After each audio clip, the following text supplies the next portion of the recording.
Scorpio, hello! Ito yung mga pasabog sa'yo ngayong New Year, January 1, 2024. So, ito na yung countdown, no, ng mga pasabog sa iyo. Magsisimula na ngayong New Year. Ayan. So, tignan na natin, Scorpio, itong mga pasabog sa iyo. Kombinasyon to ng mga positive and negative. So, sana mas marami yung positives, no? Scorpio, kung hindi ka pa nakaka-subscribe sa aking YouTube, don't forget to subscribe. Like and follow na rin yung aking Facebook page. Doon ka mag-send ng private message kung magbubuka or mag-i-inquire about personal readings.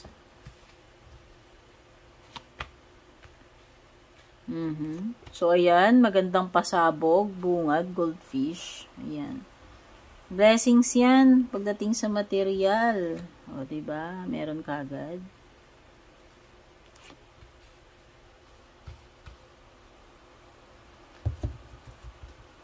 Okay. Pero may mga ano rin dito, may mga pasabog din na hindi katuwa-tuwa. Ano, sabihin na natin may wina-warn ka dito about a problem. O yan. So, malapit na ito. In the near future, itong wina-warn sa iyo na paparating. Problem yan. Take note, Scorpio. So, maging prepared ka at least alam mo. So, nakikita ko dito in terms of business, yung mga dealings pagdating sa pera, ayan, mga transactions sa pera, dapat maging maingat ka, maging wise, maging practical, maging madiskarte, ayan. So, kung may mga negosyo kayo, sa tingin ko, makakatulong kung kayo ay magaling sa pag-handle niyan, ng negosyo man yan, pera, or kabuhayan ninyo. Okay, nakita ko naman mag-i-increase yung material wealth mo. So, sa tingin ko, mamamanage mo naman ng maayos tong negosyo mo or kabuhayan mo. Kung ano man yan, no? Okay, pwedeng isa pa sa mga pasabog mo is madi-disappoint ka bagong taon, ano?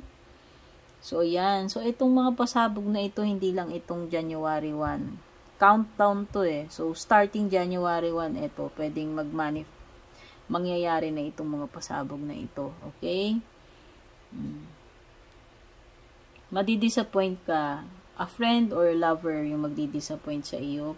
Bagong taon pa naman. Okay. So, may matinding emotions dito.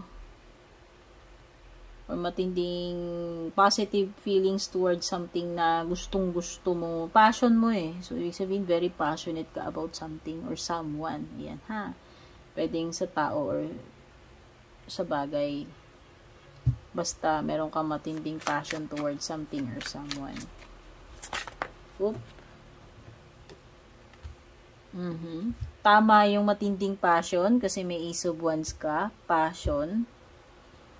Kung ano man ito. Magandang ano to ha, indication yung Ace of Wands, Scorpio. Ibig sabihin maganda ang simula ng taon mo. Sa material wealth pa lang, kitang-kita na material wealth, no? Sa material, sa pera. Oh. Maganda pasok ng taon sa iyo. So, kailangan mo lang mag-prepare dito sa problem na tinutukoy.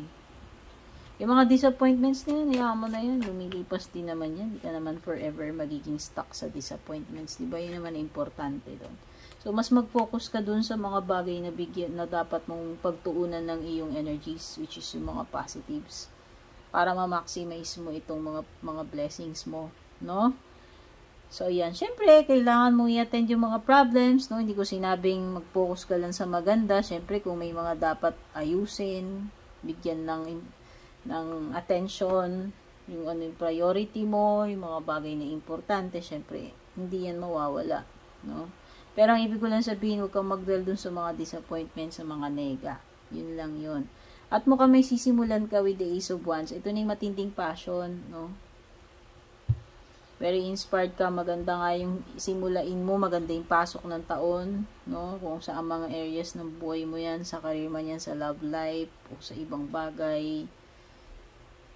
Six of Swords, definitely, magiging better. So, start na ng pasabog na maganda sa iyo, January 1, 2024. Expect mo na yung mga improvement, isa-isa mo nang mararamdaman yan. So, kung may mga hindi okay sa 2023 mo, expect mo na paglipas ng taon, no, mag-i-improve yung kalagayan mo, yung buhay mo. Scorpio, ayan, isang pinakamalaking magandang pasabog sa iyo yan. So, yung iba, kung nag-expect kayo na makakalipat na kayo ng pinapasukan or makakalipat na kayo ng bahay, makakalipat na kayo ng relationship, basta transitioning into something na better improvement, no? Wow, yung iba dito bagong partnership. Nakikita ko sa Three of Pentacles. O, expect ninyo na may magagandang projects ngayon. So, ayan, kung kayo ay kumukontrata, kung ano man yung linya niyo sa trabaho, sa negosyo ninyo, expect ninyo na maganda yung teamwork pagdating sa mga katrabaho, sa mga kasosyo ninyo, or sa partner ninyo sa buhay, jowa nyo man yan, kapamilya, magandang partnerships, may cooperation, in sync kayong lahat dyan, kaya most likely, mamamaximize nyo yung output nyo dito, magiging successful. Yung mga bagay-bagay. Napakaganda. May cooperation. No? O diba, nangangamoy improvement tong 2024 mo, countdown January 1, ano? Libra energy, kung may nakakadeal kang Libra dito. Reaping what you sow, Justice card, Scorpio. You will get what you truly deserve ngayong 2024, starting January 1. Countdown na.